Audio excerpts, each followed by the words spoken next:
open society. And we are, as a people, inherently and historically opposed to secret societies, to secret oaths, and to secret proceedings. I think a new world order is emerging. An inside job? How dare you? How dare you? To create, so to say, mass-produced models of human beings arranged in some kind of a scientific caste system. We shall go on to the end. We shall fight with growing confidence and growing strength in the air. We shall never surrender.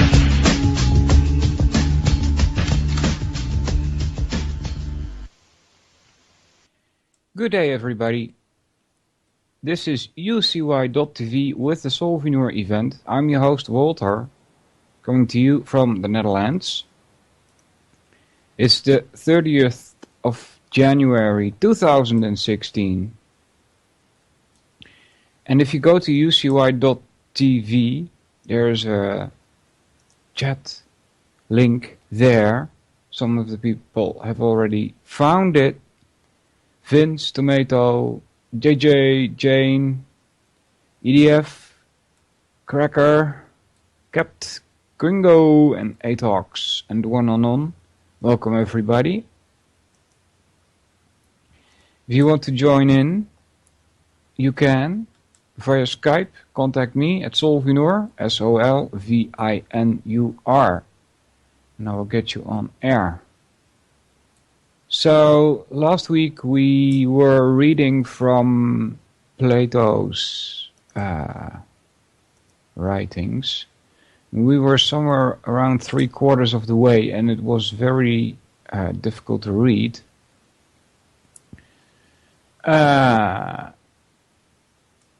There's another one here, the apology, which is possible, and also Timaeus. That's one also we could do, and I've got open the Sophist, all by Plato, and maybe we will in the future get to the Republic at some time, but to know a little bit more about Plato, we go to the web brain, and I'll paste that link in the chat room. It's an excellent tool for doing research by Richard Grove from tragedyandhope.com. Check that out, tragedyandhope.com.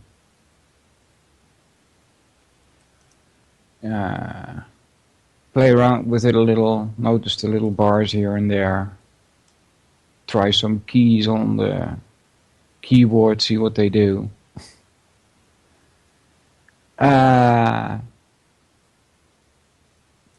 This one, WebBrain, about Plato, is coming up with a wiki article, for instance. Let's see. There are many other things connected to Plato, as you can see if you've clicked the link. Like the School of Athens, Neoplatonism, Plato's Republic, of course. René Descartes, who was instrumental in the scientific research. So, many things. The sidebar is huge, too big to name them all. Zeno is one of them. The Noble Lie also ties directly to Plato in some way. So what do we know about this guy? Plato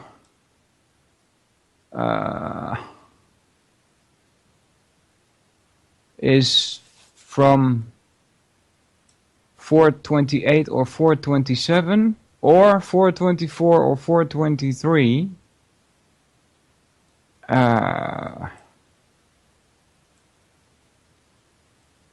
To 348, 347 BC. Doesn't seem like he lived that long. Was a philosopher in classical Greece and a founder of the academy in Athens. Oh, he did live longer. I miscalculated. So around 424 to 348. In the first institution of higher learning in the Western world. Yeah, if that even existed, then I thought that I didn't know that they considered themselves Western. I don't know where the term Western, in what time period originates. All I know is that the basis for our modern Western culture is here. This is the basis.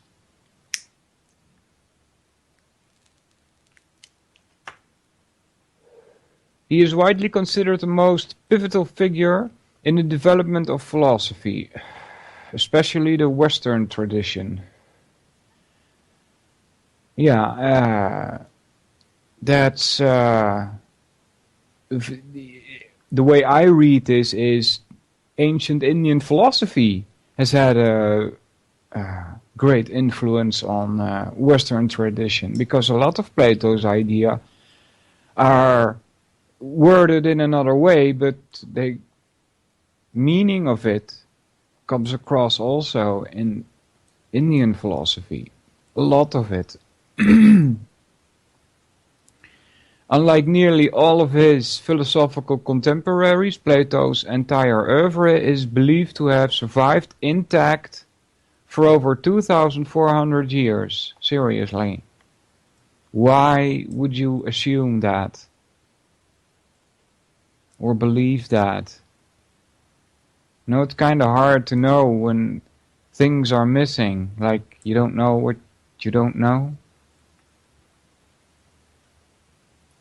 Along with his teacher, Socrates, and his most famous student, Aristotle, Plato laid the very foundations of Western philosophy and science. Alfred North Whitehead once noted, "The safest general characterization of the European philosophical tradition is that it consists of a series of footnotes to Plato." In addition to being a foundational figure for Western science, philosophy and mathematics, Plato has also often been cited as one of the founders of Western religion and spirituality. Well, especially when it comes to spirituality, it's not like he came up with that. You know? These quote-unquote spiritual things he got from Egypt. And according to the mythology, Egypt got its origin from India because of Rama. He chased away all the Kshatriyas and they fled to Egypt, which is why the Egyptian mythologies also are like the Indian mythologies. And as how do I put that? There is a likeness to all of the mythologies around the world. You would almost think it's a conspiracy. Particularly Christianity. So Plato has influence in Christianity, although he was born long before that, before Christianity even existed. So what you should say is that Christianity adopted some of Plato's notions. which Friedrich Nietzsche, among other scholars, called Platonism for the people. Yeah, that ought to tell you something, right? Platonism for the people. What does that mean? That there's also Platonism for non-people, right? For people that think they are above us or something?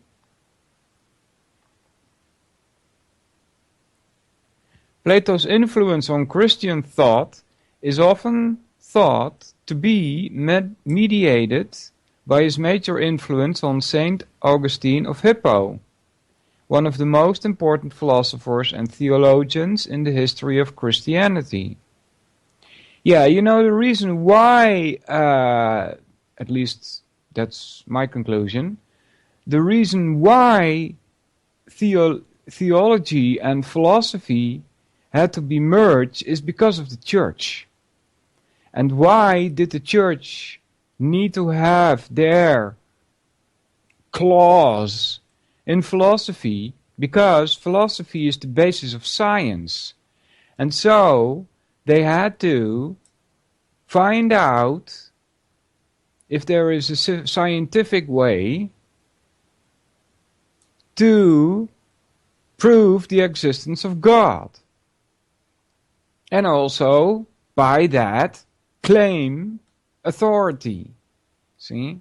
That's the reason why theology is tied to philosophy, which in my opinion is outrageous. They should be separated like Chage and Sturt. Chage and Sturt. You get my meaning, right?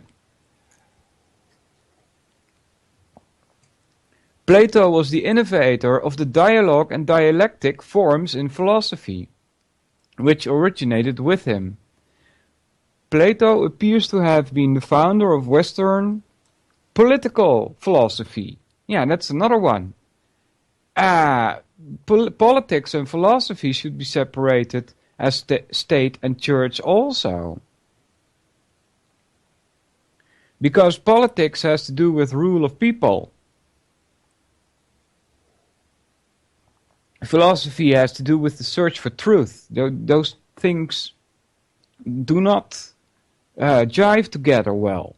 The one is based on a master-slave relationship, while many philosophers that I encounter, so to speak, would tell you that there is no such thing as a slave-master relationship in reality or in nature. In other words, this master-slave sentiment, this master-slave idea, condition, state of being, is illusionary. It's a fiction. Right? So I detest political philosophers. As you may know, I do not speak about politics often.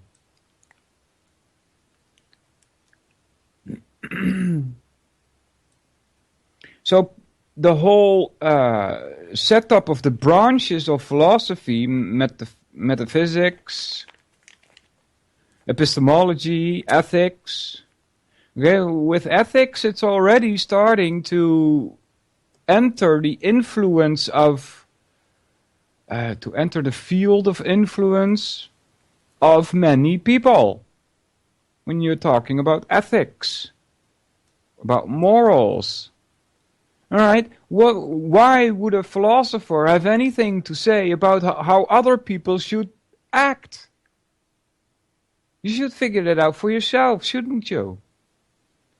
Right, so those first three, the first two, okay, that's fine with me. Metaphysics and epistemology, fine, great, good topics. But the other two of the last three remaining, ethics, politics, and aesthetics, ethics and politics do certainly not belong there. I don't know who put them in there, but they shouldn't be in any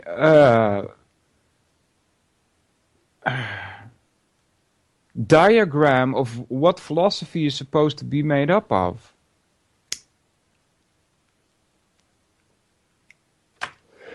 In fact, I suggest we should create a new branch which is specifically linked to the state of beings of people on this earth who have pinched through the web of illusions, have taken away the wool in front of their eyes, and can see what's really going on. I think that should be a separate branch of philosophy. How does the world work in this economic system? It should be made clear to everybody.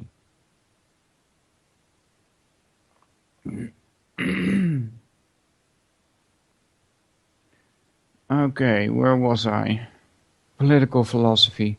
With his Republic and Laws, among other dialogues, providing some of the earliest extant treatments of political questions from a philosophical perspective. Excuse me.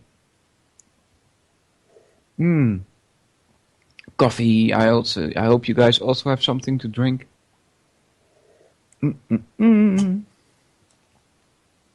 Plato's own most decisive philosophical influences are usually thought to have been Socrates, Parmenides, Heraclitus, and Pythagoras. Although few of his predecessors' work remain extant, and much of what we know about these figures today derives from Plato himself.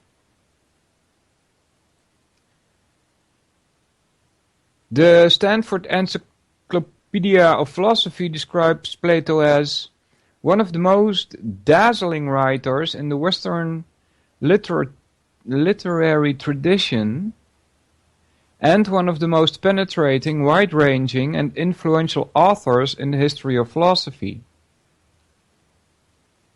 Ah, nice, Hopper. You're also on the black gold. That's oil. Yeah, and sometimes we call it coffee. He was not the first thinker or writer to whom the word philosopher should be applied. But he was so self-conscious about how philosophy should be conceived and what its scope and ambitions properly are, and he so transformed the intellectual currents with which he grappled, that the subject of philosophy, as it is often conceived, a rigorous and systematic examination of ethical, political, metaphysical, and epistemological issues, armed with a distinctive method, can be called his invention. Alright, so long before Plato was born, if we want to believe the history that the Indians present us, they will tell you that the kings in those days all had their counselor by their side who was a philosopher and knew all about politics and how to control people. The king used this philosopher. That's also a way that you can see that the philosopher is a traitor, because he advises the king on how to rule his people.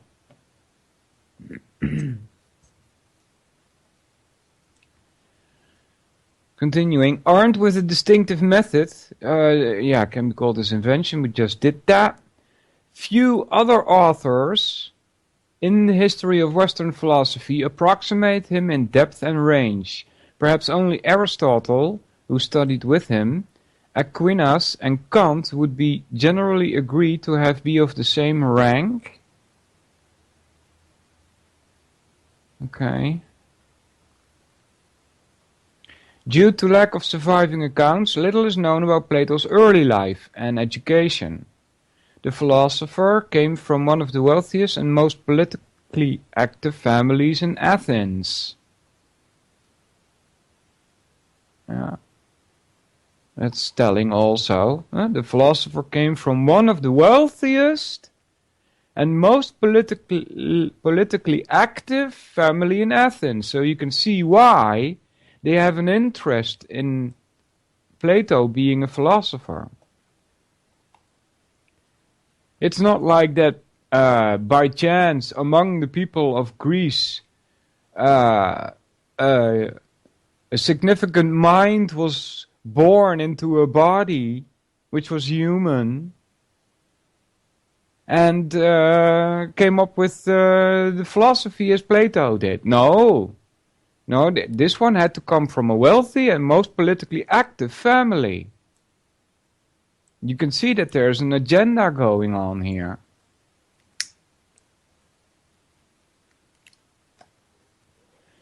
Ancient sources describe him as a bright, though modest boy who excelled in his studies. His father contributed all which was necessary to give to his son a good education, and therefore Plato must have been instructed in grammar, music, gymnastics, and philosophy by some of the most distinguished teachers of his era.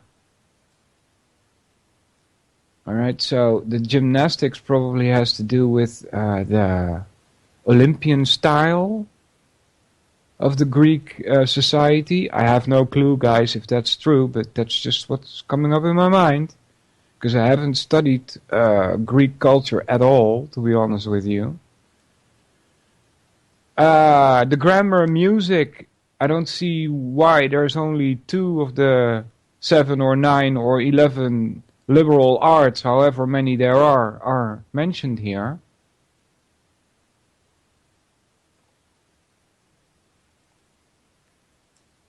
Birth and family. The exact time and place of Plato's birth are unknown, but it is certain that he belonged to an aristocratic and influential family based on ancient sources.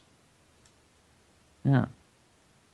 Most modern scholars believe that he was born in Athens or Aegina between 429 and 423 BC. His father was Ariston.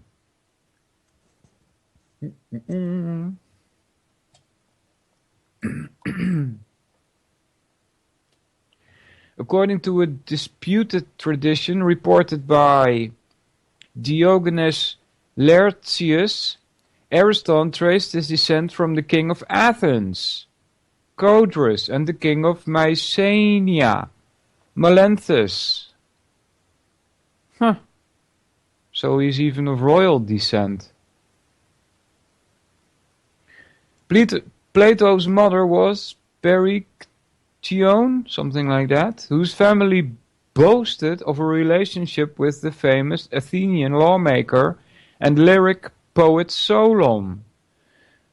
Perictione was a sister of Charmides and niece of Critias, both prominent figures of the 30 tyrants. Again, they come up. The brief oligarchic regime which followed on the collapse of Athens at the end of the Peloponnesian War, 404-403 BC. Besides Plato himself, Ariston and Perictione had 3 other children. There were 2 sons, Adeimantus and Glaucon. Glaucon. Reminds me of somebody else. Never mind. And a daughter, Potone, the mother of Speusippus, the nephew of and successor of Plato as head of his philosophical academy.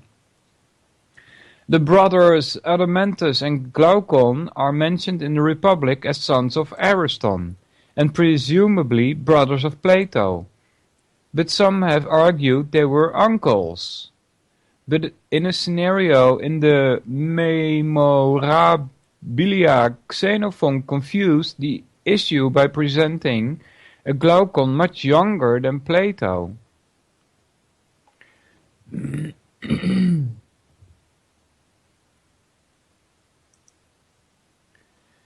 Gymnasium. Yeah, I went to the Lyceum.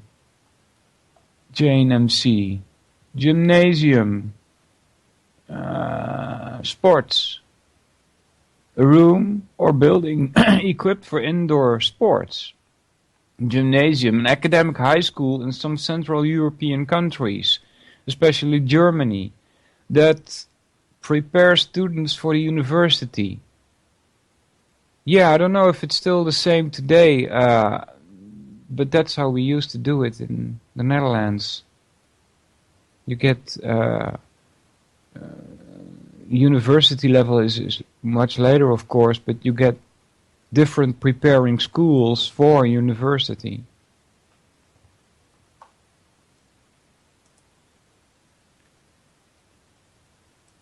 And so some of them will not lead you to universities. For instance, an LTS mechanical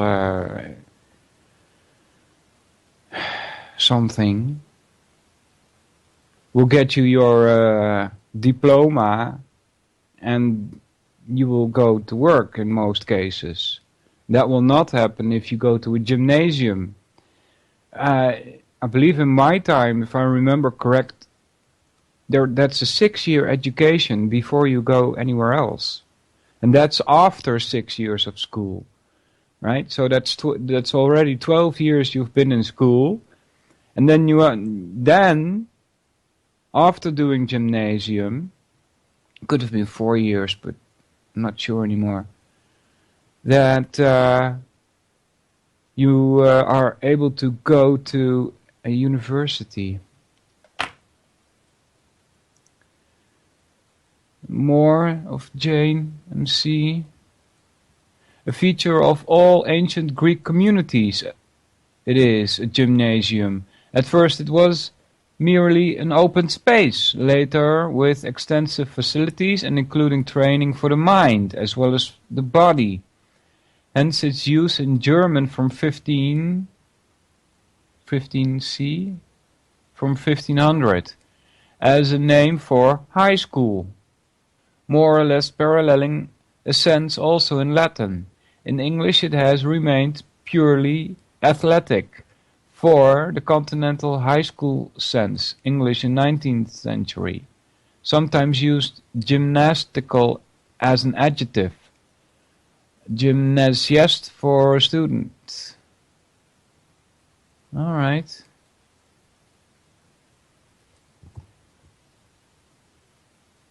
Where were we?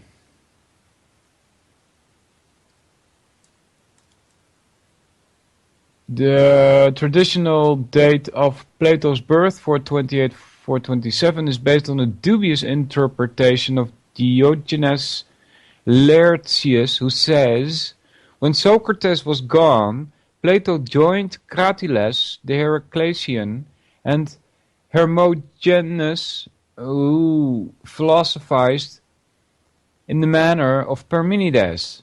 Then, at 28, Hemodoros says, Plato went to Euclid's in Megara. As Deborah Nails argues, the text itself gives no reason to infer that Plato left immediately for Megara and implies the very opposite. In his 7th letter, Plato notes that his coming of age coincided with the taking of power by the 30. Well, that's a nice clue. Remarking, but a youth under the age of 20 made himself a laughingstock if he attempted to enter the political arena. Well, that depends, doesn't it? Depends on what you have to say, doesn't it? Thus, Nails dates Plato's birth to 424, 423. Right? There's nothing special about exceptional people going places younger than their contemporaries do.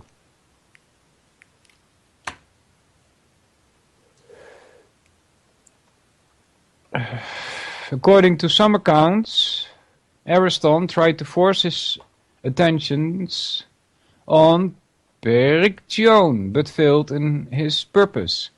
Then the god Apollo appeared to him in a vision, and as a result, Ariston left Perictione unmolested. Right, let's throw in some mythology.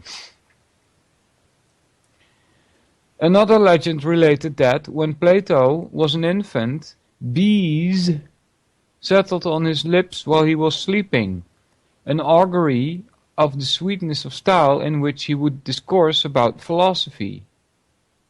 It's ridiculous.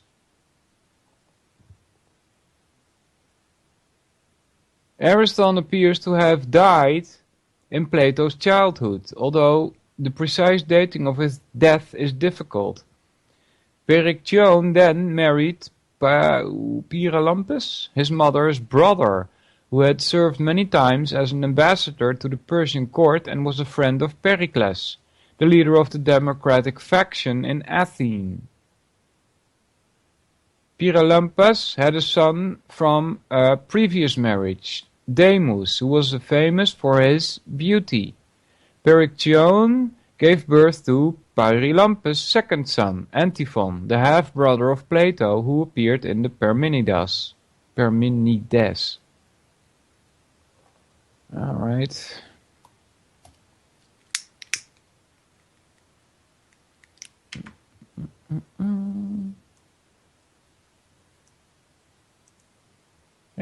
Blah, blah. In contrast to reticence, I've never seen that word, about himself, Plato often introduced his distinguished relatives into his dialogues, or referred to them with some precision. Charmides had a dialogue named after him. Critias speaks in both Charmides and Protagoras, and Adeimantus and Glaucon take prominent parts in the Republic. These and other references suggest a considerable amount of family pride and enable us to reconstruct Plato's family tree. According to Burnet, the opening scene of the Charmides is a glorification of the whole family connection. Plato's dialogues are not only a memorial to Socrates, but also the happier days of his own family.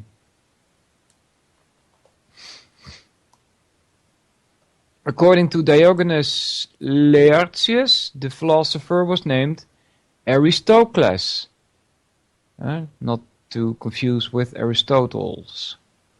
After his grandfather, it was common in Athenian society for boys to be named after grandfathers or fathers, but there is only one inscriptional record of an Aristocles, an early archon of Athens, 604 or 605 BC. Archon is a ruler. There is no record of a line from Aristotle to Plato's father, Ariston. However, if Plato was not named after an ancestor named Plato, there is no record of one, then the origin of his renaming as Plato becomes a conundrum.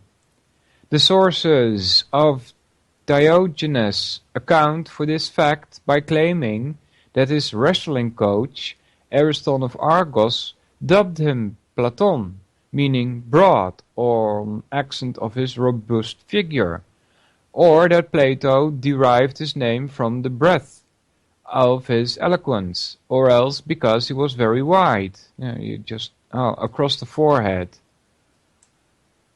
was going to say you just said that, but recently a scholar has argued that even the name Aristocles for Plato was a much later invention. Although Platon, or Plato, was a fairly common name, 32 instances are known from Athens alone, the name does not occur in Plato's known family line. Another scholar, however, claims that there is good reason for not dismissing the idea that Aristocles was Plato's given name, as a mere invention of his biographers. Nothing how prevalent that account is in our sources. Strange. The fact that the philosopher in his maturity called himself Platon is indisputable. It's probably pronounced Plato. It's spelled with an N at the end.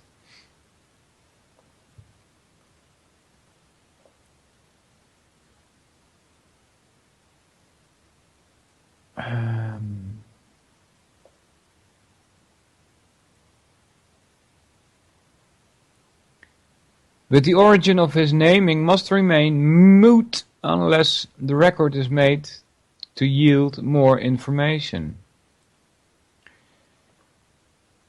Education. Apuleius informs us that Speusippus praised Plato's quickness of mind and modesty as a boy, in the first fruits of his youth infused with hard work and love of study.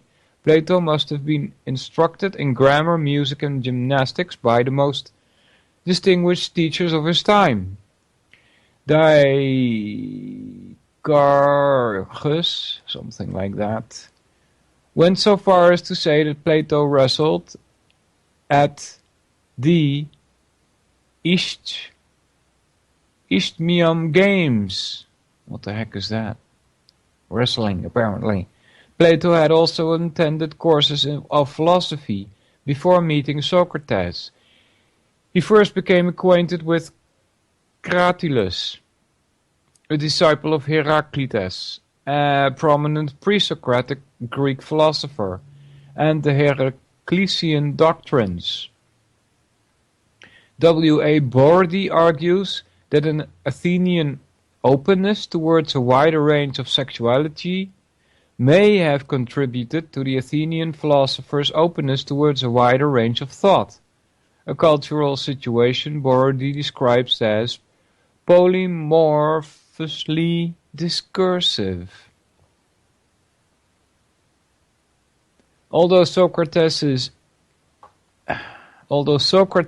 influenced Plato directly, as related in the dialogues, the influence of Pythagoras upon Plato also appears to have significant discussion in the philosophical literature. Pythagoras, or in a broader sense, the Pythagoreans, allegedly exercised an important influence on the work of Plato. According to R.M. Hare,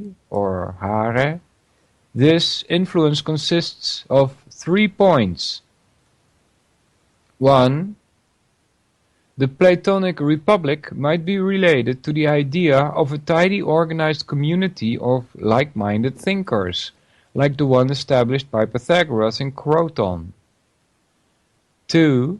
There is evidence that Plato possibly took from Pythagoras the idea that mathematics and, generally speaking, abstract thinking is a secure basis for philosophical thinking as well as for substantial thesis in science and morals. 3. Plato and Pythagoras shared a mystical approach to the soul and its place in the material world. It is probable that both were influenced by Orphism. I have no clue what Orphism is. We're not going to go into that.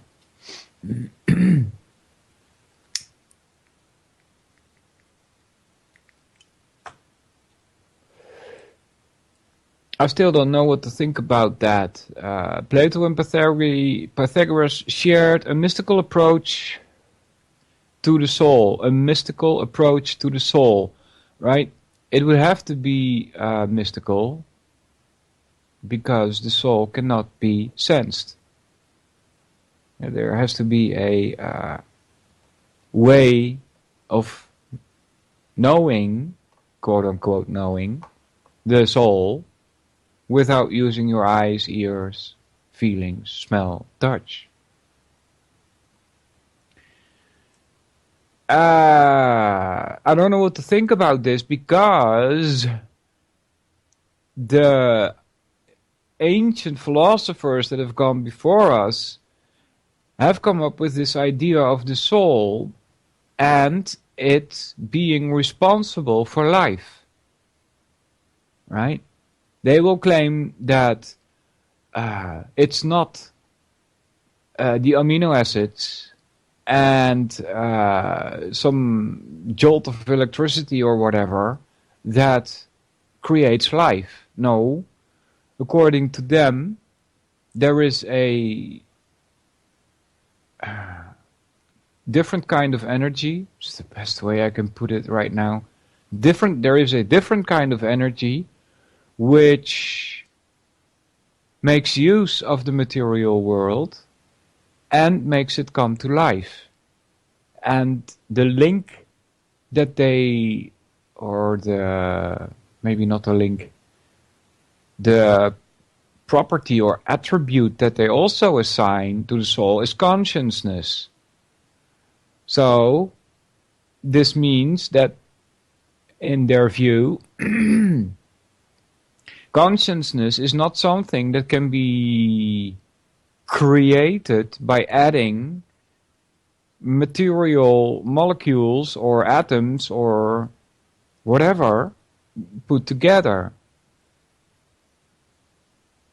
Right? There are no material means of creating consciousness. And thus far, that claim has stood up to scrutiny. Right? They still can't create life. They still can't create consciousness. Therefore, I take in the possibility that the soul does exist. For some strange reason. Now, some people will take this very personal and think that I am a soul, you are a soul, he is a soul. I'm not quite so sure about that. I think of it more as, like I said last week, about this Brahmajyoti. Not to be confused with Paramatman, which is a bit alike but not alike. Alright, so but this Brahmajyoti would be like a different kind of energy field, which is non-material, but which is responsible for animation of the universe. And I don't think that it's necessarily individual parts of soul, but more like one soul or one living force, right? I don't see the difference, for instance, between a tiger, an ant, and a human in that sense. And this is a very Eastern way of thought that I have seem to assimilate it. Right? There is no difference between a bird and a dinosaur. And they two may be related, by the way. And a snake or a fish. See, because they're all alive. And that which makes them alive is the same energy. Therefore, there is no difference. The only difference is the form in which life expresses itself. Alright, guess that's about enough of that. Unless you want to hear more and have questions, what you can do is get yourself a Skype account. Contact me at Solvinur, Solvinur, Solvinur, and then contact me, send me a contact request, and I'll add you to the show. And you can ask questions, or you can go to ucy.tv, click on the chat link there, and I'll try to catch your question there. Alright, while I'm rolling a ciggy,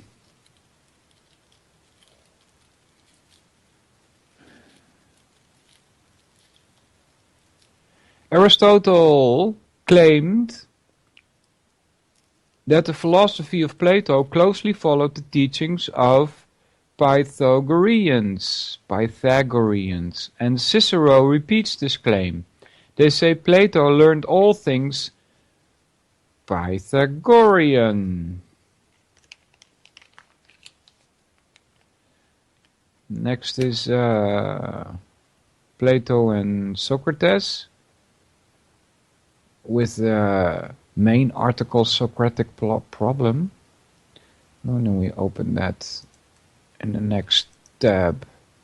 Maybe we can go to that later. The precise relationship between Plato and Socrates remains an area of contention among scholars. Plato makes this clear in his Apology of Socrates, which is one of the ones I have open here, that he was a devoted young follower of Socrates. In that dialogue, Socrates is presented as mentioning Plato by name as one of those youths close enough to him to have been corrupted. Close enough to him to have been corrupted? If he were in the fact guilty of like that. If he were in fact guilty of corrupting the youth and questioning why their fathers and brothers did not step forward to testify against him, if he was indeed guilty of such a crime.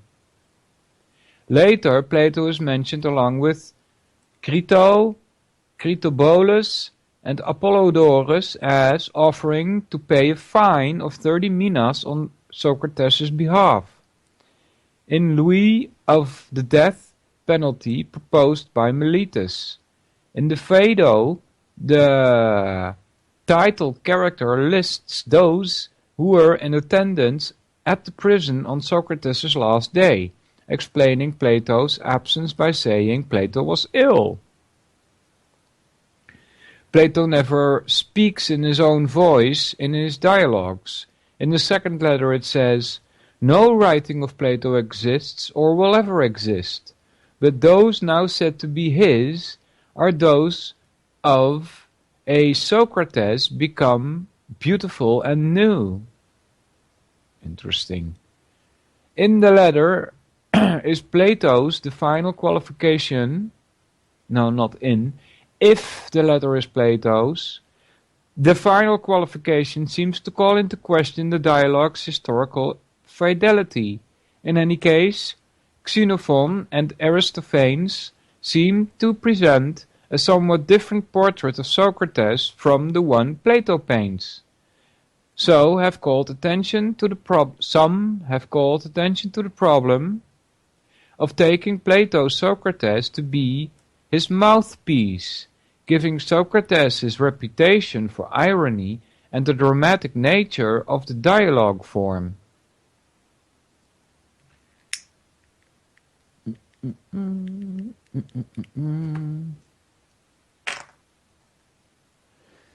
Aristotle attributes a different doctrine with respect to the ideas. See? And if you mouse over this ideas, because it's blue, you get theory of forms. See, so from last week, idea is form, theory of forms. Aristotle attributed a different doctrine with respect to the ideas to Plato and Socrates. Metaphysics 987b1-11. Putting it in a nutshell, Aristotle merely suggests that Socrates' idea of forms can be discovered through investigation of the natural world, unlike Plato's forms that exist beyond and outside the ordinary range of human understanding. Yes, and that claim is 100% the same as ancient Indian philosophers would do. Is outside of the ordinary range of human understanding when you talk about things like the soul. They will claim that you cannot understand it.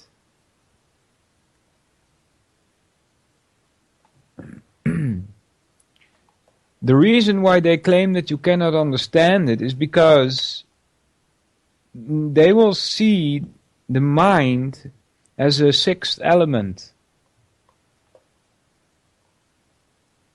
And it is subtle matter, as they call it, as opposed to gross matter for the first 5 elements. Their sixth element, mind, is of a subtle matter, but still matter. And therefore, there is no way of comprehending or grasping or understanding what soul is, because soul is of a totally different kind of energy.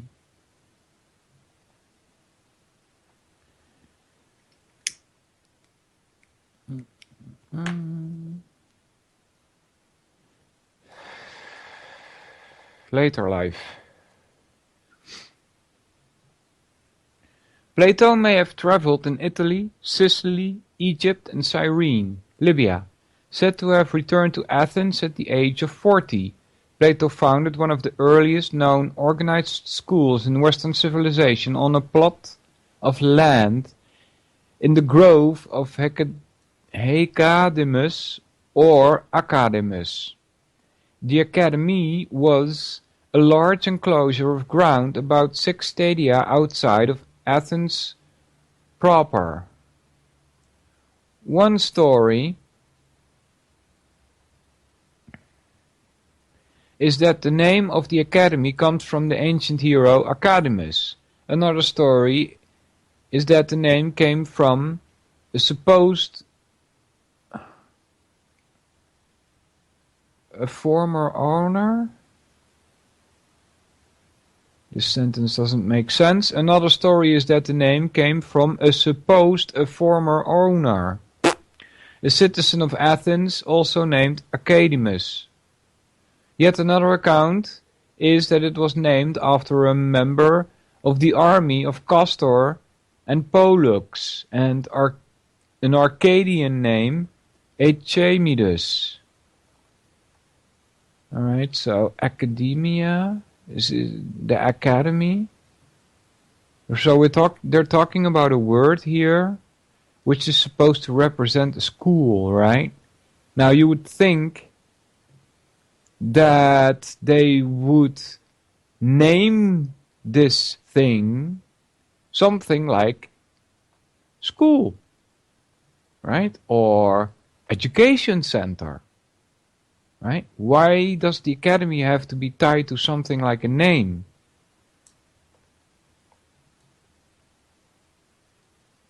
The academy operated until it was destroyed by Lucius Cornelius Sulla in 84 BCE. Neoplatonists revived the academy in the early 5th century, and it operated until AD 529, when it was closed by Justinian of Byzantium, who saw it as a threat to the propagation of Christianity.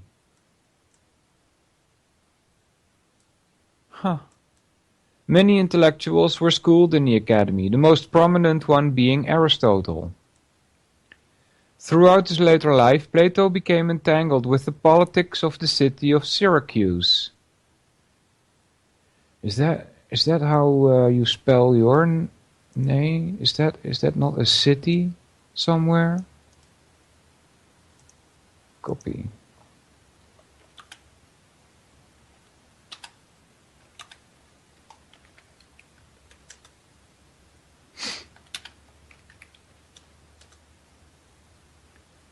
Syracuse.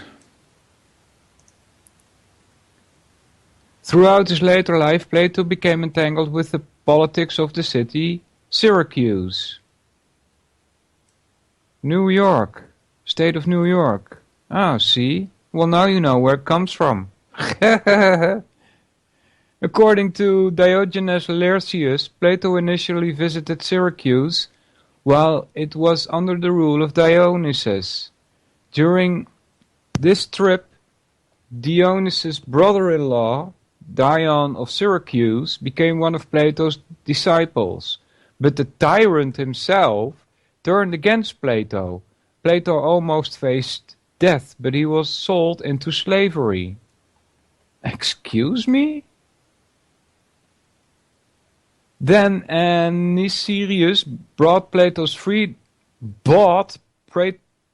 freedom for 20 minas. Can you imagine that? Plato being a slave?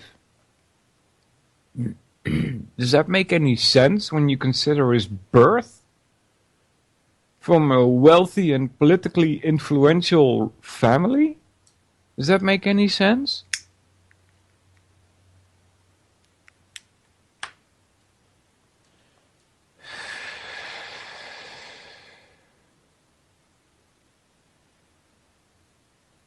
So somebody buys him for 20 minas and sends him home.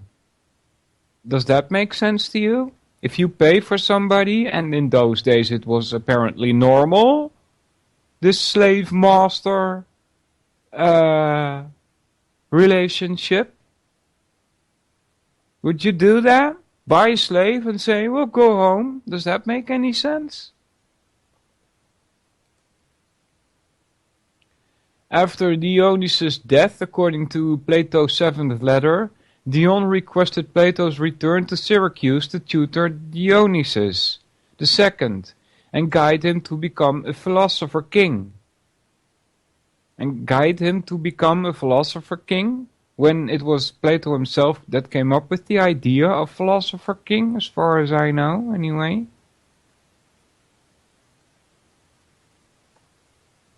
Dionysus II seemed to accept Plato's teachings, but he became suspicious of Dion, his uncle.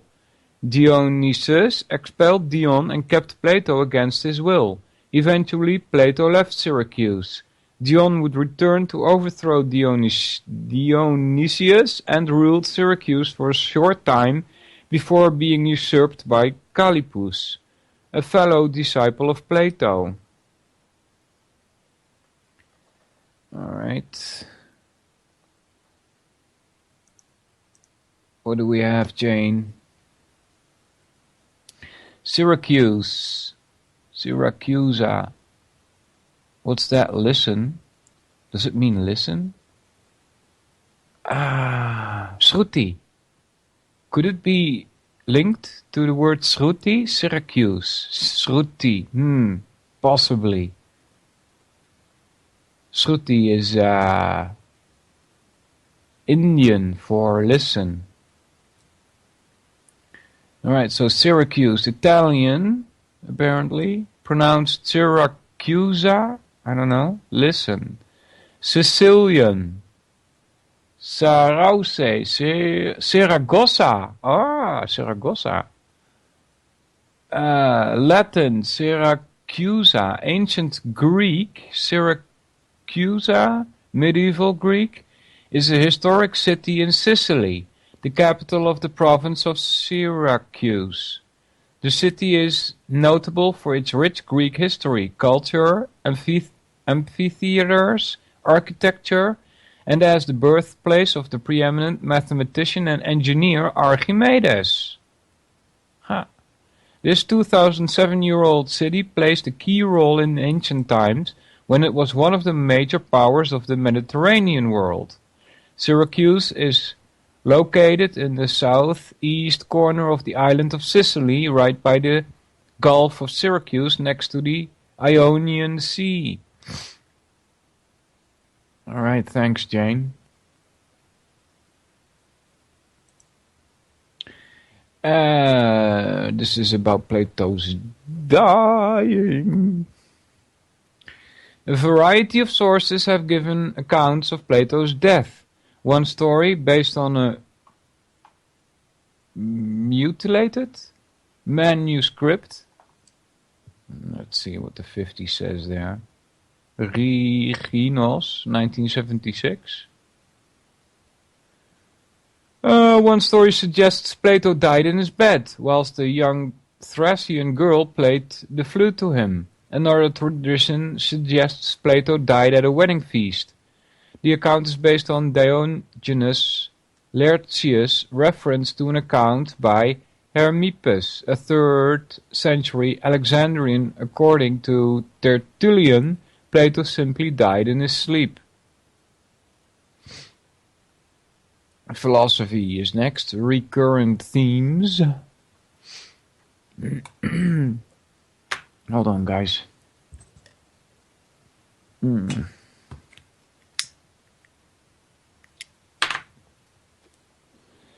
Plato often discusses the father-son relationship and the question of whether a father's interest in his sons has much to do with how well his sons turned out. Yeah, I don't like, this could be personal, but his sons, you know, that sounds like property. I detest that idea. In ancient Athens, a boy was socially located by his family identity, and Plato often refers to his character in terms of their paternal and fraternal relationships. Socrates was not a family man and saw himself as the son of his mother. No, kidding. Who was apparently a midwife, a divine fatalist. Socrates mocks men who spent exorbitant fees on tutors and trainers for their sons, and repeatedly ventures the idea that good character is a gift from the gods. Good character is a gift from the gods. No, I don't think so.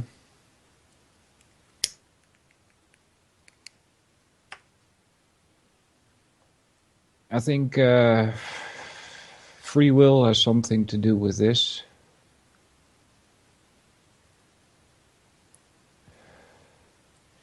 Crito reminds Socrates that orphans are at the mercy of chance, but Socrates is unconcerned. In the what? Thetis, something like that. He is found recruiting as a disciple a young man whose inheritance has been squandered. Socrates twice compares the relationship of the older man and his boy lover to the father-son relationship. This is getting very nasty. And in the Phaedo, Socrates' disciples, towards whom he displays more concern than his biological sons, say they will feel fatherless when he is gone. In several of Plato's dialogues, Socrates promulgates the idea that knowledge is a matter of recollection. Right? This has to do with this idea of soul. You see, the ancient Indian philosophers have this idea that soul is perfect, and therefore you know everything. But the experience of birth has darkened your knowledge. And what you need to do is shine a light on it so that you remember. That's the idea that Plato has. Is that everything is already inside you. You find that idea also a lot in the New Age garbage. This is a personal view of what life is. Right? This recollection idea. Because it's not a recollection as in Star Trek the Borg. Right? A recollection is something personal. So they think that soul is a part or a bit of energy, a spark of light or something like that. And that it is immortal. And already has all the knowledge, and therefore it's a matter of recollection. Right? Socrates doesn't agree with this idea, I think. In several of Plato's dialogues, Socrates promulgates the idea that knowledge is a matter of recollection and not of learning. Okay, Socrates, I'm confusing him with Aristotle. I think Aristotle does not agree with this. He maintains this view somewhat at his own expense, because in many dialogues, Socrates complains of his forgetfulness. Yeah. Memory is something very strange to begin with.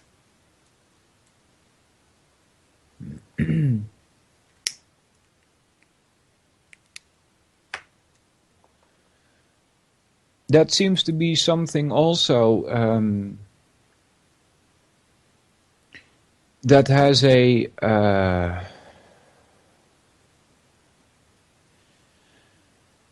subtle matter property to it, right?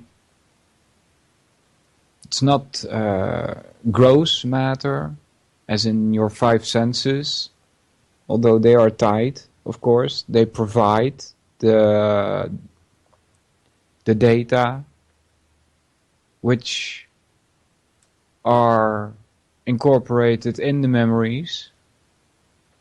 But the memories themselves seem to be elusive in nature, a bit like the mind,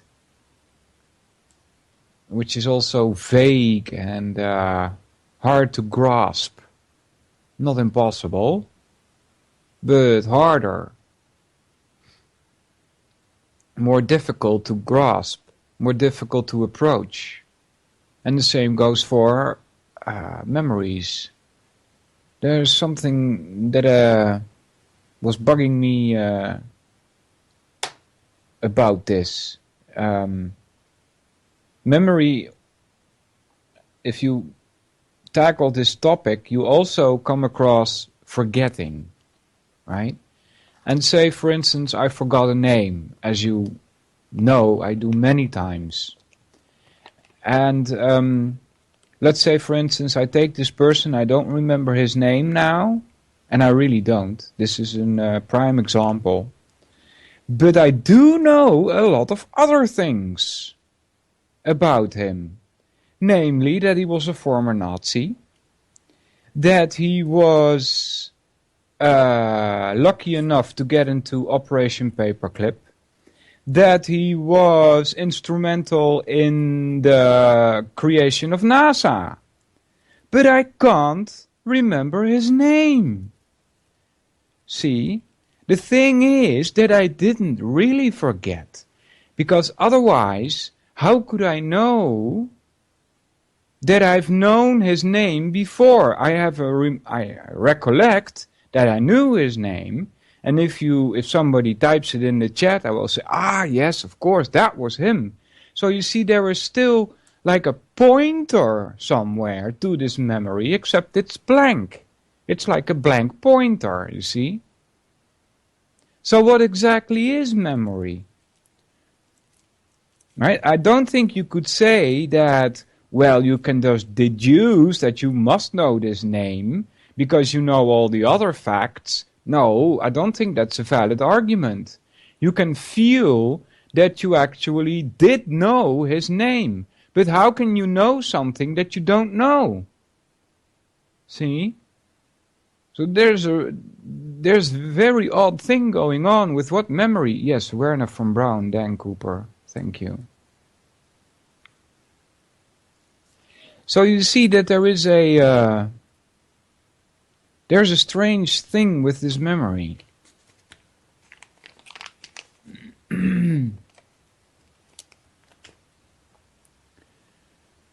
Alright, where were we? Socrates is often found arguing that knowledge is not empirical.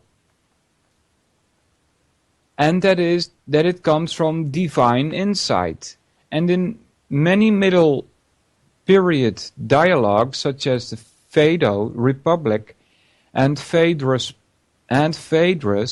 Plato advocates a belief in the immortality of the soul.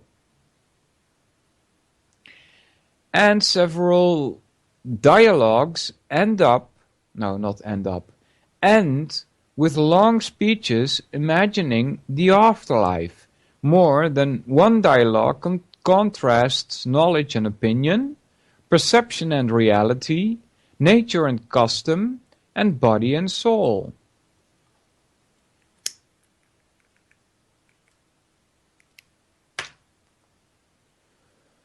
Several dialogues tackle questions about art. Socrates says that poetry is inspired by the muses. Muses. Inspiration comes from the muses. And it is not rational. Poetry is inspired by the muses and it is not rational. He speaks approvingly of this and other forms of divine madness, drunkenness, eroticism and dreaming in the Phaedrus 265a to c, and yet in the Republic he wants to outlaw Homer's great poetry and laughter as well.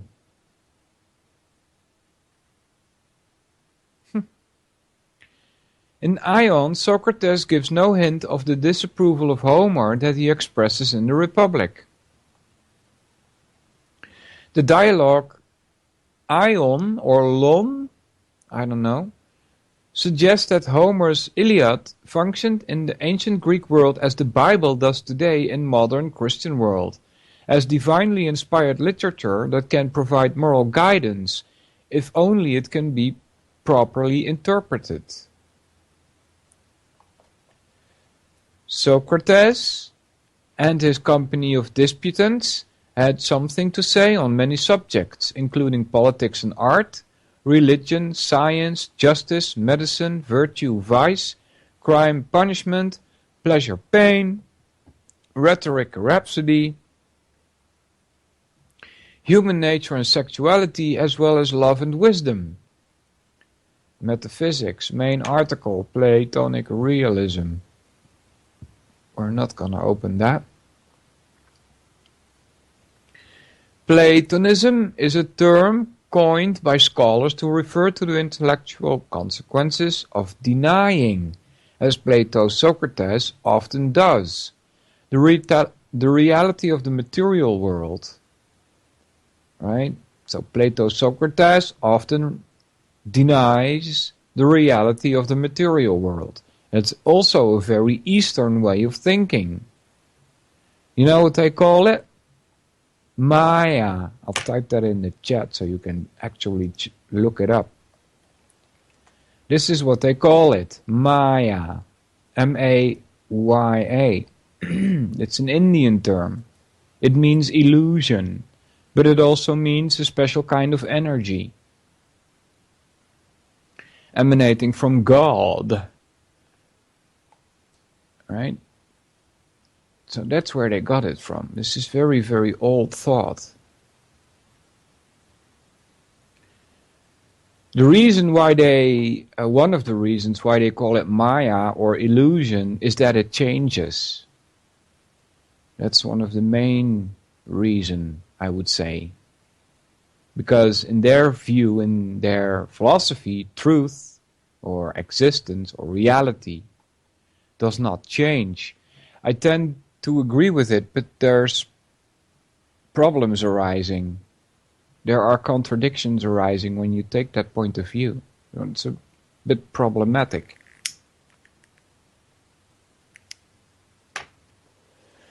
To claim that this world is illusionary. There's one trap in there, which is the following reasoning, is that if this is a world of illusion, then nothing can be said that is true. Right? And if nothing can be said that is true, then you can also not state that this is an illusion. So, it's self-contradictory in a sense.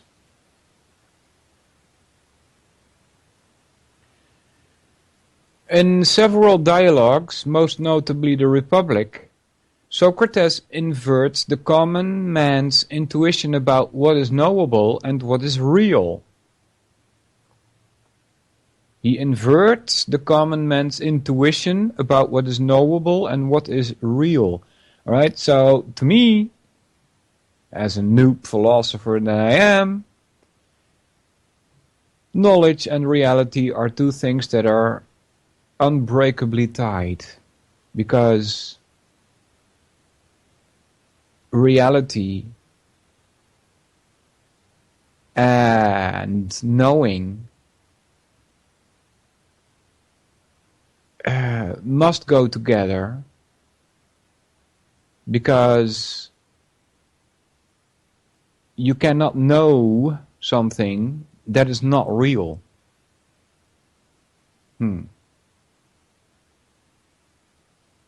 You can only know something about something that actually exists, that is actually real. Other data which does not have a link to reality is not called knowledge. It's called illusion, misconception, misinformation.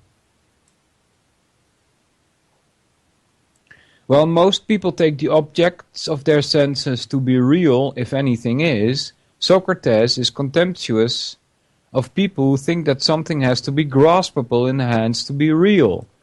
Right? So there I agree. Reality goes further than your five senses. To me, that's an absolute fact. I state that from experience.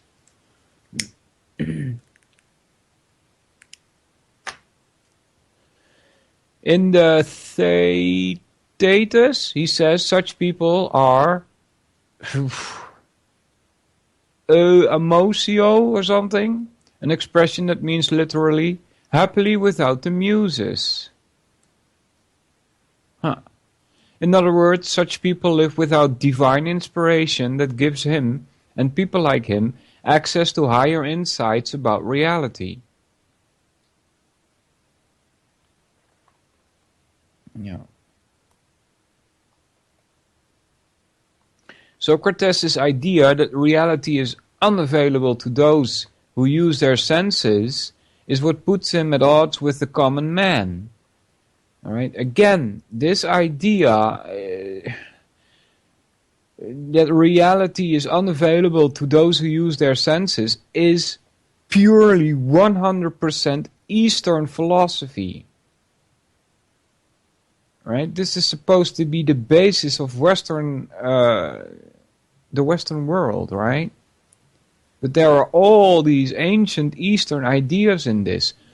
Why is it that you think that you have this picture of a guru in India who sits in his lotus stature, in lotus sitting, closed eyes? What do you think he's doing there? He's closing his senses.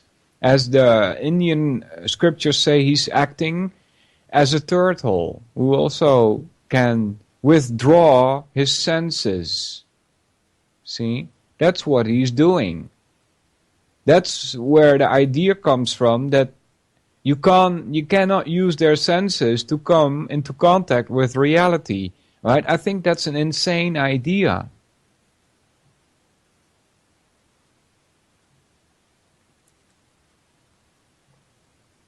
Now, I'm not a religious guy, but I'm not an atheist either. So, I am of the idea that there is purpose. I'm what you would call a theist or something like that. I think there is purpose. And if there is purpose, then our senses have purpose. And the only purpose that our senses can have is to perceive reality so that we can act accordingly. Right? You don't stick your finger in the fire twice. Right? You may do it one time to get your own experience of what your mother told you. Don't stick your finger in the fire or the electricity contact or whatever. Right? You may do that once just to get the experience, but if you've done it once, you know that it burns. Therefore, you won't do it again. That's what your senses are for. They are supposed to give you information about the environment that you live in so that you don't make accidents. There's nothing unreal about this. I think those gurus and so-called spiritual people that sit in their place, closing their eyes, so-called meditating, are actually escaping reality.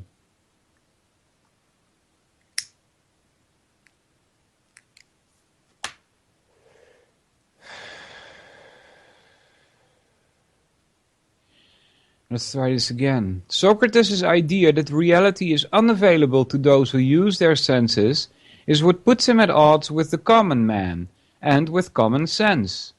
Socrates says that he who sees with his eyes is blind, and this idea is most famously captured in his allegory of the cave, and more explicitly in his description of the divided line.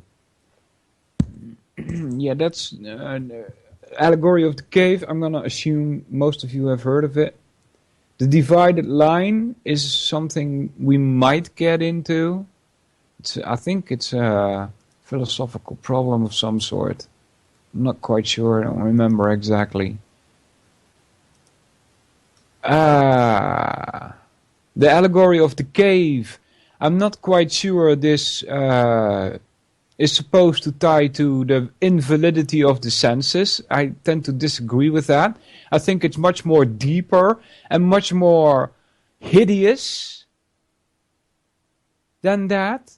I think that this allegory of the cave with the people looking at the shadows is what we are. It's the common people, as they would call it. The people, right? As opposed to those that rule us, right? It's because we are nescient of the facts and we are being kept that way. That's why we see shadows on the wall. Because we are not given the correct information. That's what it's about. It's nothing to do with the senses. The senses are fine.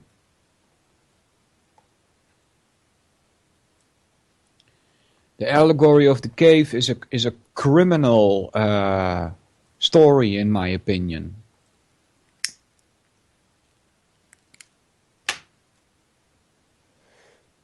The allegory of the cave, begins Republic 7.514a, is a paradoxical analogy wherein Socrates argues that the invisible world is the most intelligible, and that the visible world is the least knowable and the most obscure. All right? Sounds like he's flipping everything upside down, right? Yep. Socrates says in the Republic that people who take the sunlit world of the senses to be good and real are living pitifully in a den of evil and ignorance. Alright, so I'm a kind of Nietzschean, I guess, in that sense. I don't think that this is that universe is good. Where would you get an idea like that? I don't. If anything, it's neutral. You see, the sun shines on an ant just as much as it does on a human being. It doesn't discriminate. It doesn't stop exploding at some point, or, well, this sun that we have won't explode. It will just shrivel into I think it's a blue dwarf, if I'm not mistaken. But, so, if it were good, it would shine on forever, right? It would not dim and not make it possible anymore for life to exist on Earth. Sun dies like everything else dies. There's nothing in this universe that does not die. Where's the goodness in that? Where's the goodness in the fear and anxiety that our ancestors used to have to live in, where we had not mastered things like fire or spears or bow and arrow? How did we even survive that period? Where's the goodness in that? Right? So I don't think that the universe is goodness in itself. On the contrary, I think it's a very harsh place. It's almost impossible to live in. Just check it out. Go 1 light minute up in space and you won't be able to survive without proper technological help. It's a very inhospitable place, this universe. We're lucky we're surrounded by an atmosphere and protected by an iron core which creates a magnetic field.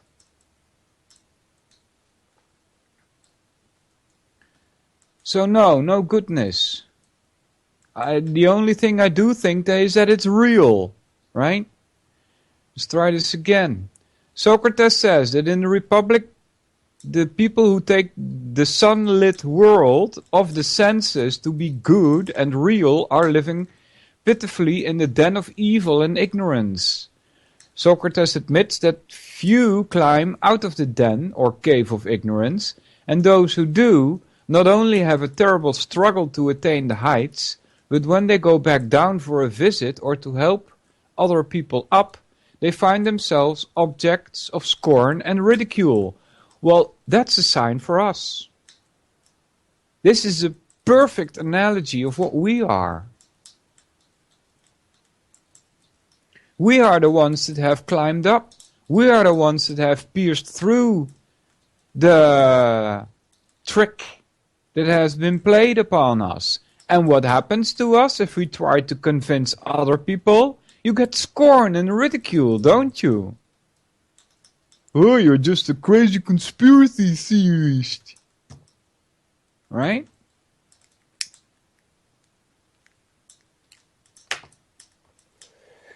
According to Socrates, physical objects and physical events are shadows of their ideal or perfect forms.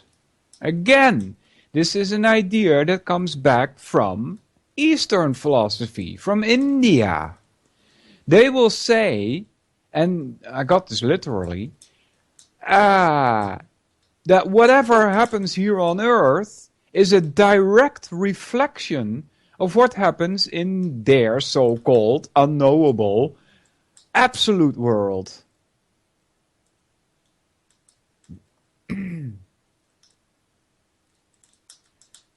This is the same as saying, according to Socrates, physical objects and physical events are shadows of their ideal or perfect forms, and exist only to the extent that they instantiate the perfect versions of themselves.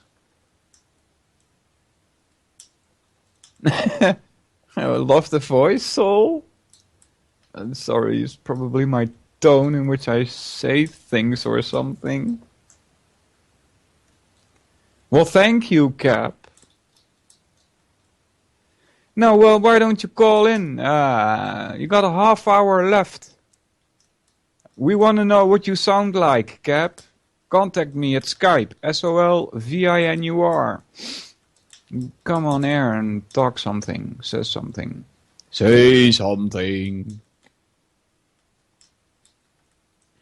Just as shadows are temporary, inconsequential epiphenomena produced by physical objects are themselves fleeting phenomena caused by more substantial causes, the ideals of which they are mere instances. For example, Socrates thinks that perfect justice exists, although it is not clear where, and his own trial would be a cheap copy of it.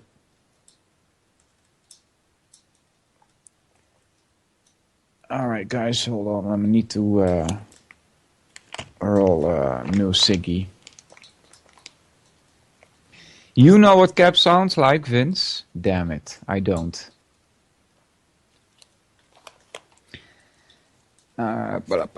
Vloedje. En een beetje check. Rolling, rolling, rolling. Keep them checkies rolling. Chup, chup, chup, chup, chup, chup.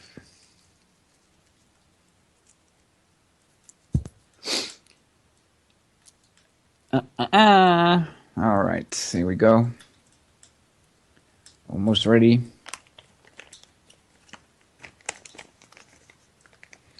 The allegory of the cave, often said by scholars to represent Plato's own epistemology and metaphysics,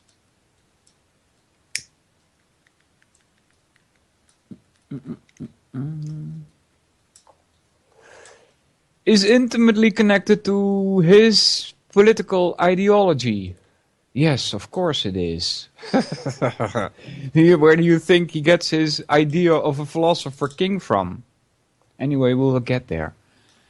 That only people who have climbed out of the cave and cast their eyes on a vision of goodness are fit to rule. Socrates claims that the enlightened men of society must be forced from their divine contemplations and be compelled to run the city or state according to their lofty insights. Thus is born the idea of the philosopher king, the wise person who accepts the power thrust upon him by the people who are wise enough to choose a good master. Who are wise enough to choose a good master. Yeah.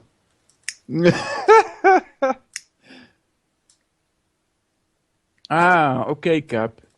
No problem. Alright, so that's just so against the nature of man, right? Do you see in nature people going around looking for their masters? That's just insane. If anything, in what I would call a normal situation, you would see people looking for food, looking for wood to make a fire, looking for bigger things to make a what do you call that? A house or whatever? Shelter, right? They would be looking for rivers that haven't been polluted by factories. That's what I mean, right? There is no such thing as normal life anymore. But that's natural, right?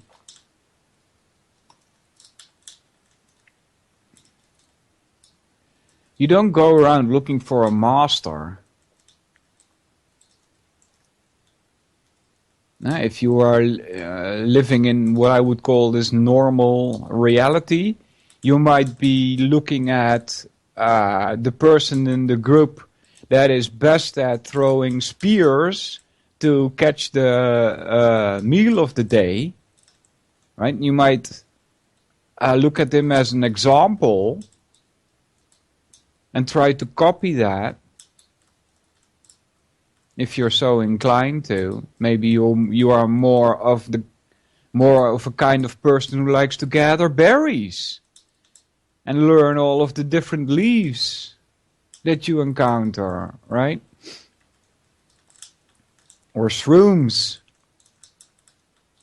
And you would like to experiment with that. And so, there's no search for master. It doesn't even exist. This is continuing. This is the main thesis of Socrates in the Republic, that the most wisdom the masses can muster is the wise choice of a ruler. Blah. Main article is Theory of Forms, which we will not go into. We'll say some small things about it here, apparently. The theory of forms, or theory of ideas, typically refers to the belief that the material world as it seems to us is not the real world, but only an image or copy of the real world. Alright, remember I just told you where this came from? In some of Plato's dialogues, this is expressed by Socrates, who spoke in forms in formulating a solution to the problem of universals. Yes, that's a problem. The forms, according to the Socrates, are archetypes or abstract representations of many types of things and properties we feel and see around us that can only be perceived by reason. That is, they are universals. In other words, Socrates was able to recognize two worlds, the apparent world, which constantly changes, and an unchanged and unseen world of forms, which may be the cause of what is apparent. Next is epistemology.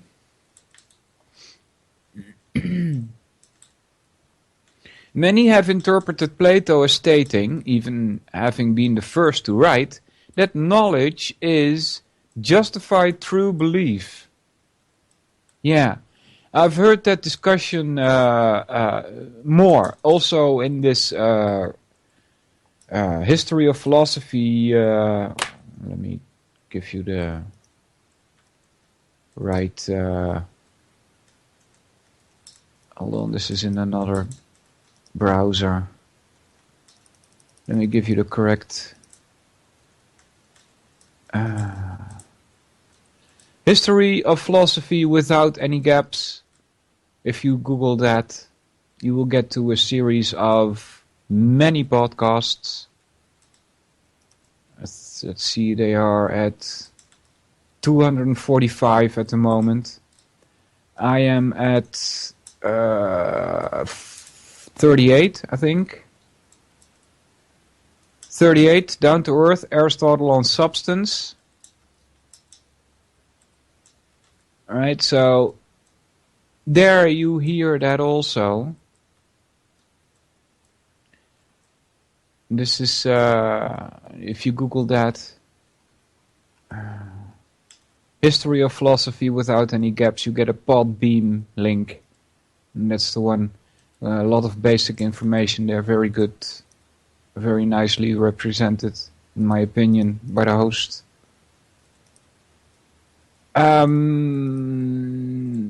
There has come the discussion about knowledge and belief and the difference between them. And it says here that Plato states, knowledge is justified through belief. All right, I don't agree with that. I think that belief is something very different from knowledge, although you can have a true belief, as you would might argue, for instance. Let's say I'm sitting here, and 2 hours ago I parked my car at the other side of the compartment here, and I cannot see it now, right? It might be stolen, for instance. Or a lightning strike might have hit it, whatever, right? It might not be working anymore. So my belief that there is a working car with a full tank of gas waiting for me to take me to work Monday might be correct in the fact that my car is still standing there Monday, right? When I will see that Monday. Then they say you had a true belief. But they don't dare call that knowledge. All right? I would also not call it knowledge. If I'm sitting here and you ask me, is my car still on the parking lot? I have to answer, I don't know. It could be stolen. I have to answer, I don't know for sure. Right? I cannot speak of knowledge in such a case. I would not use the word belief either. I would say, I suspect my car still to be there, or I expect my car still to be there. But I would never use the word belief. In Dutch, the word belief turns into geloof. You can hear the etymological tie right there. Belief, geloof. And it's almost, I would say, unbreakably tied to religion. And that's the main reason why I would say that knowledge and belief, no matter what kind of words you put in front of the word belief, cannot go together. They are two different things.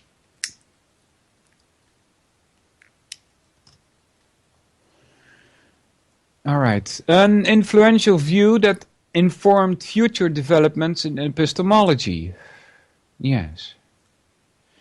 This interpretation is partially based on a reading of the Theaetetus, wherein Plato argues that knowledge is distinguished from mere true belief by the knower having an account of the object of her or his true belief. And this theory may again be seen in the Meno, where it is suggested that true belief can be raised to the level of knowledge if it is bound with an account as to the question of why the object of the true belief is so. What comes back in these discussions is when they're talking about knowledge and true belief, right? They're talking about necessity. They say that you're talking about knowledge if it must necessarily be so. That's why the question of why came up just a minute ago. See? If you claim knowledge, they say, then you must be able to explain why it is necessarily so. You say? You understand? I tend to agree with that. If you claim knowledge, then you must be able to explain why your claim is correct, why your claim is real. I would accept certain axioms from that, of course.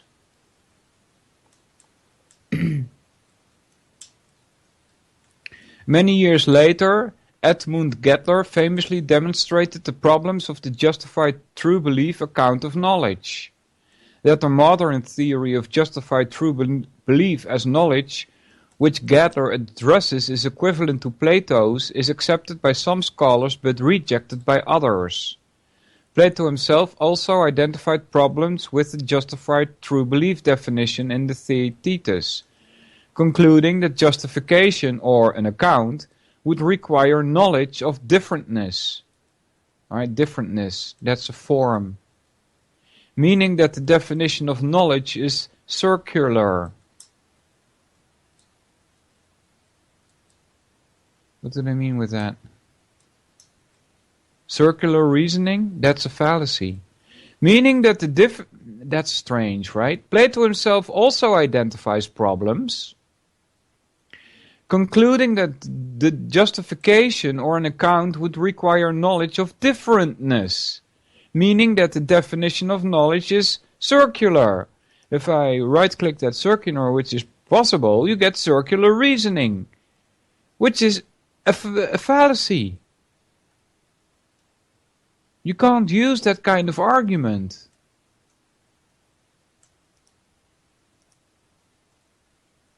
Right? That's like saying knowledge is illusionary. It's the same thing.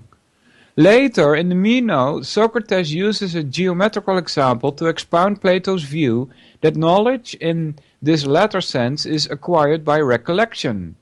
Socrates elicits a fact concerning a geometrical construction from a slave boy who could not have otherwise known the fact due to the slave boy's lack of education. The knowledge must be present, Socrates concludes, in an eternal non-experimental form.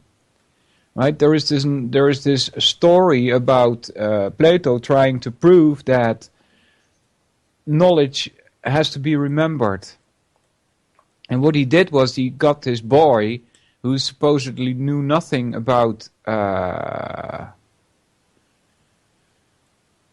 geometry, and is asking him the right questions. He was asking him leading questions, and the boy's intellect could solve these questions, right? So if that means that if you ask the right questions, you can come to knowledge. Has nothing to do with recollection or memory.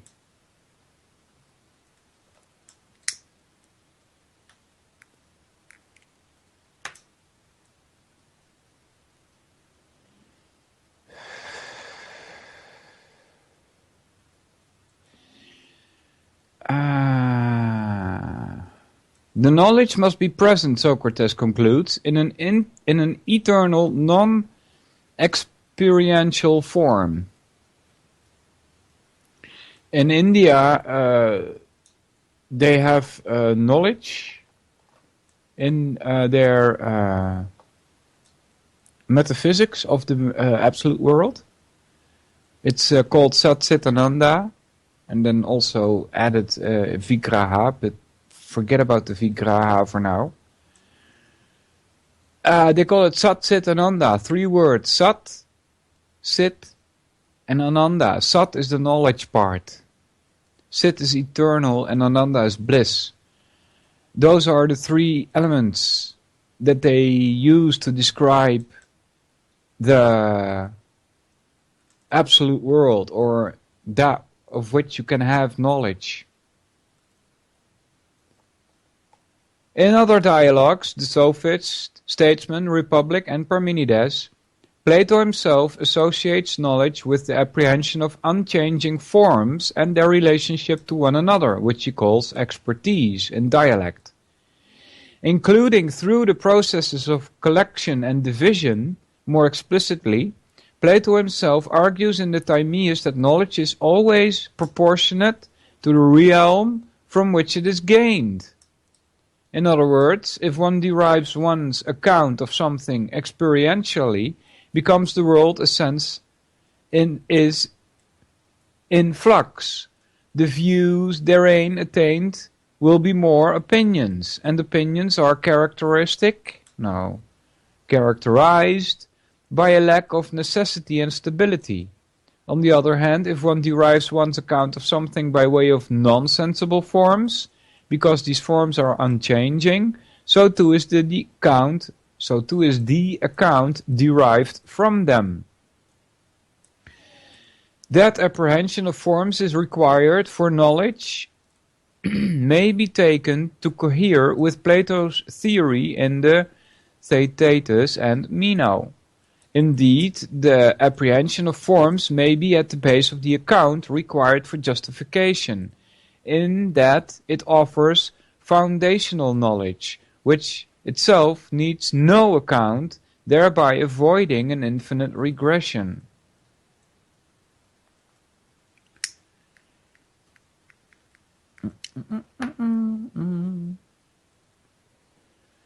The State, main article, The Republic, by Plato. Like I said in the first hour, we might get to that sometime in the future, maybe.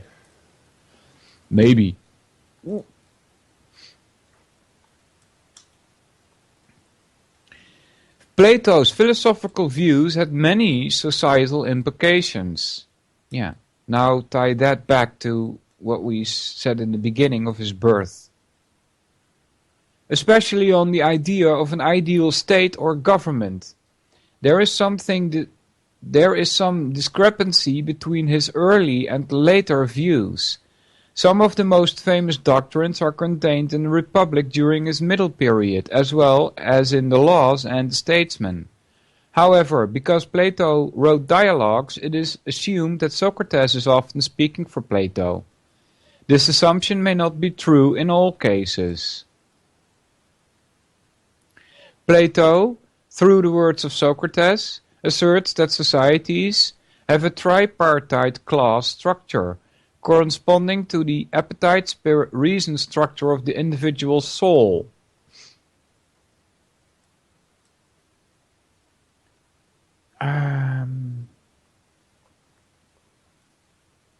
Appetite, spirit, reason structure of the individual soul. Blah, blah. Is there a tie here with the Indian philosophy? I'm trying to find one.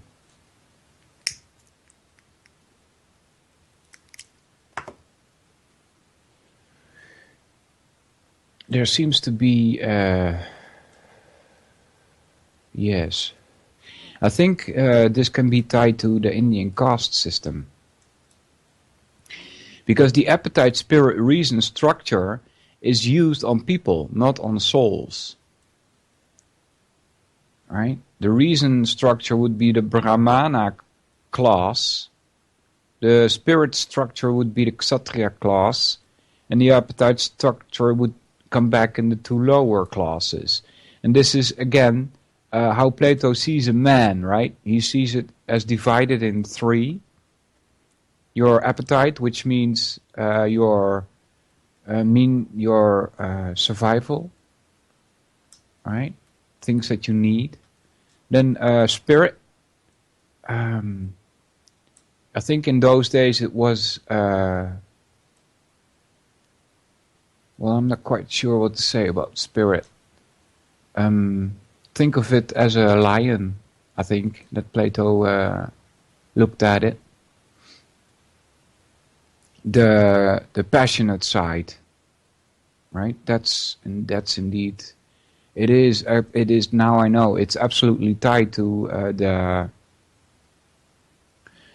caste system, because the caste system is made up of three. There's 4 castes, right? But they are made up of 3. They call them the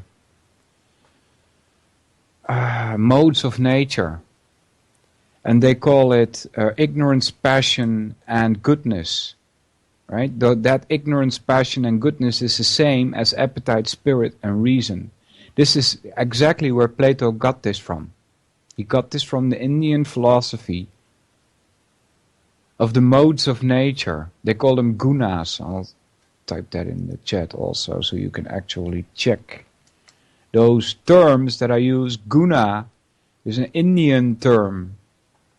And it's seen as a goddess. There are 3 of them, and they magically intermix their modes to create different kinds of people. Yeah, there's much more to say about it, but I guess I'll stick with it for now. With that for now. Ah, look at this. It even continues to say that so in the wiki article. Plato, through the words of Socrates, asserts that societies have a tripartite class structure, sometimes 4, sometimes 5, but they're derived from 3, corresponding to the appetite, spirit, reason structure of the individual soul. The appetite, spirit, reason are analogous to the castes of society. This is from Blossner, 2007, pages 345, 349. There are productive workers, the laborers, carpenters, plumber, mason, merchants, farmer, ranchers, etc. These correspond to the appetite part of the soul, or, as the Indians would say, the ignorance part of the modes of nature. Then there's the protective, the warriors or guardians, those who are adventurers, strong and brave, I think of lion, and then armed forces, they correspond to the spirit part of the soul. The Indians would say, this is the passion part of nature. Then governing, rulers or philosopher kings, those who are intelligent, rational, self-controlled, in love with wisdom, well suited to make decisions for the community. Well suited to make decisions for the community, right? Like they think we're too stupid to do it ourselves. That's what it is. These correspond to the reason part of the soul and are very few. The Indians would say that, would call that goodness.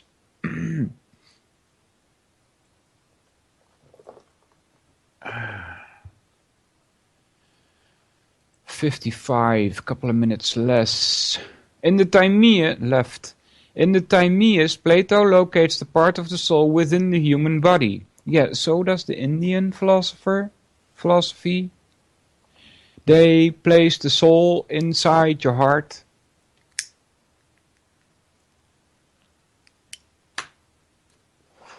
Resting together with Paramatma. Reason is located in the head, spirit in the top third of the torso, and the appetite in the middle third of the torso, down to the navel.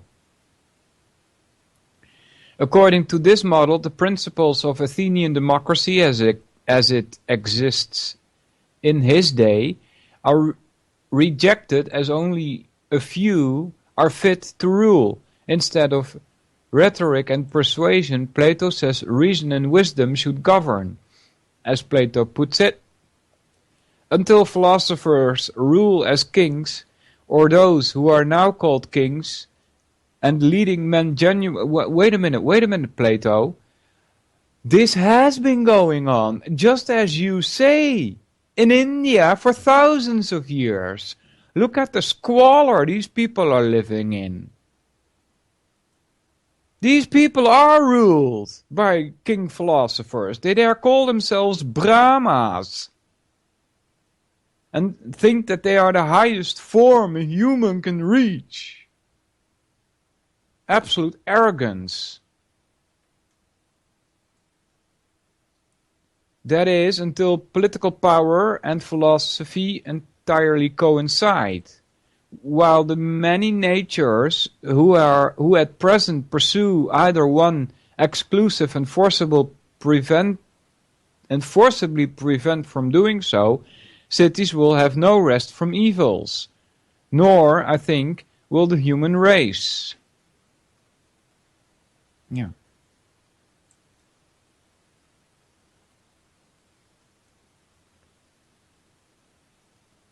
He thinks that authority is supposed to get rid of evil when authority itself is evil. This doesn't make any sense, guys.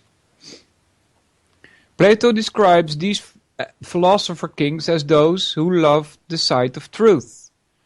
Republic 475c, and supports the idea with the analogy of a captain and his ship, or a doctor and his medicine.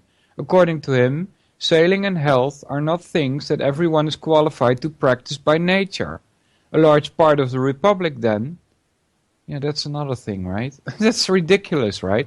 According to him, sailing and health are not things that everyone is qualified to practice by nature. In other words, he's saying to you, you're too stupid to swim, right? Or he's saying to you, you're too stupid to cook your food. He's saying to you, you're too stupid to pick an apple and eat it. Can you believe the arrogance of these people? Anyway, it's 58, so my buzzer is gonna go off in a few. So thanks a lot for listening, everybody. Del is there, Dan, EDF, Grump, Hopper, Jane, JJ, Joe, Tomato, Vince. Thanks a lot for listening, everybody. One and on also still there. I'll be back next week. See you later. An inside job? How dare you? How dare you? To create, so to say, mass-produced models of human beings arranged in some kind of scientific